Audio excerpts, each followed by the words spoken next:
All right, let's return back to our top story now. I'd like to travel back to Minneapolis, where CNN reporter Camila Bernal is standing by. Camila, thank you again for joining us. Yesterday, you were setting up the memorial that was to take place, and now we're watching the visuals and the very touching moments that happened there. Can you describe a little bit about what that gathering looked like? Well, Melanie, this was for friends and family of the Floyd family, and what we saw there was a very emotional, passionate message from the attorney representing the family, from Reverend Al Sharpton, and from family members who came out and kind of spoke about who George Floyd was as a man. They really wanted to show that he was someone who made everybody around him feel special. They said he made people feel like they were the president if they were around him, how good of a father he was, how good of a brother and a cousin. So many people just coming out to highlight his life and his legacy and what they believe will be a change in America. They also wanted to sort of push people to act and to begin to really see changes in this country when it comes to policing, to race relations. And they specifically wanted people to understand what it's like to be on the ground for 8 minutes and 46 seconds. They had this moment of silence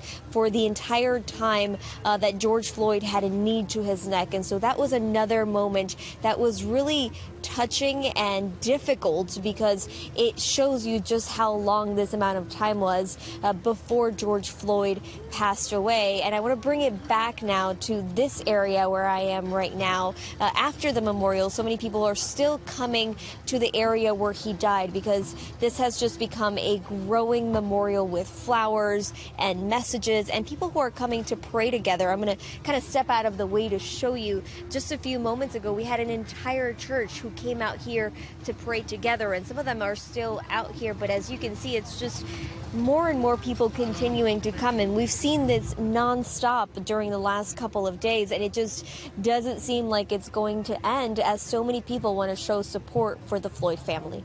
It is very much touching to see here.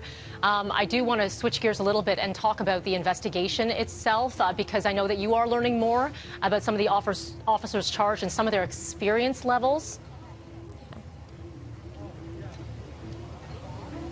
Right, and so they did have their first court appearance yesterday, and as you mentioned, they're all being held on $1 million bond, and there's some who had a lot less experience than others. There's one officer in particular who had only been working for 4 days. That officer, we're told, tried to perform CPR as they were heading to the hospital with George Floyd. There was another officer who was only there for 3 shifts as a police officer.